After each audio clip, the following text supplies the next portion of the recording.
یہ گناہ، علاج گناہ صرف ہمت اور استغفار ہے.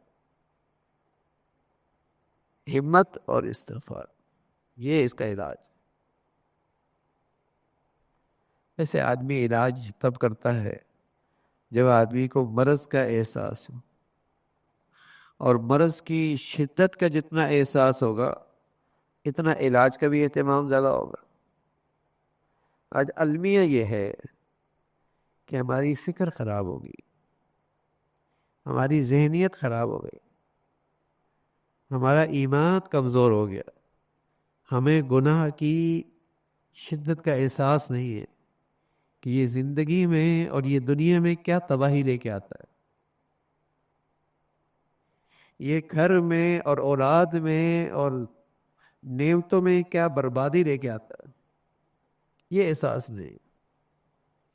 اس لیے اس کے علاج کی طرف توجہ نہیں ہے، یا علاج کی طرف ہمت نہیں ہے، یا ایمان علاج کے لیے کوشش نہیں.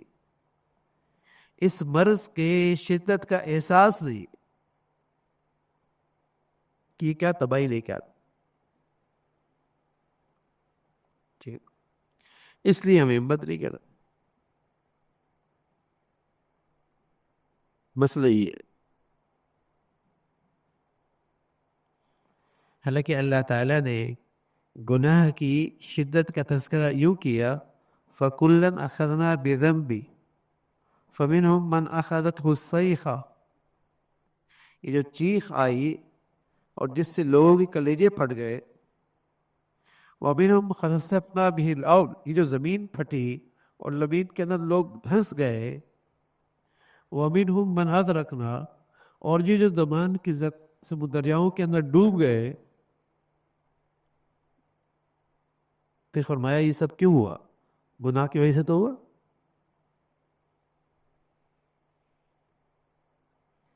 اللہ تعالیٰ نے تو اس گناہ کی شدت کا یوں احساس دلایا ہے، فَكُلًّا أَخَذْنَا بِذَنْبِهِ فَمِنْهُمْ مَنْ أَخَذَتْهُ الصَّيْحَةُ وَمِنْهُمْ مَنْ خَسَفْنَا بِهِ الْأَرْضَ وَمِنْهُمْ مَنْ أَغْرَقْنَا.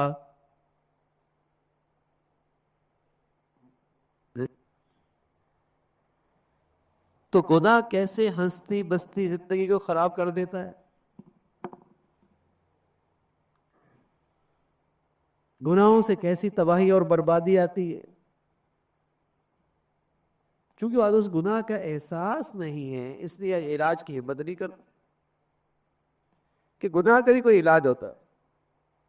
انگلی میں درد ہو جائے، آنکھ میں درد شروع ہو جائے، کان میں درد شروع ہو جائے، دانت میں درد شروع ہو جائے، بڑا اہتمام علاج کا.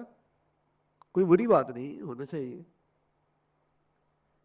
ہاں لیکن یہ بہت بری بات ہے کہ گناہ کا مرض لگا ہوا ہے، اس کے علاج کی فکر نہیں. یہ بہت بری بات ہے، یہ بڑا اندھا پن ہے، یہ بڑا اندھا پن ہے.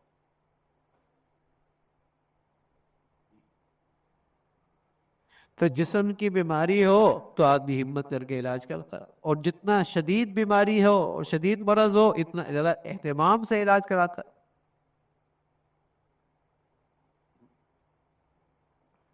تو آج جو ہے گناہوں کے علاج کی طرف فکر نہیں.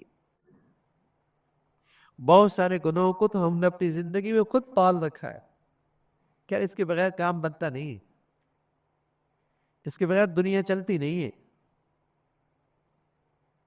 اس کے بغیر زندگی گزرے گی نہیں. کچھ تو ہم نے خود پال رکھے ہوتے کہ کہیں اگر وہ بھی چھوٹ گئے تو زندگی کا مسئلہ ہو جائے گا. ساری چھوٹ گئے تو معاملات کیسے چلیں گے؟ تو کوئی بھی کچھ تو ہم نے خود پال رکھے ہوتے، تو علاج کون کرے گا؟ پھر علاج تو نہیں ہو.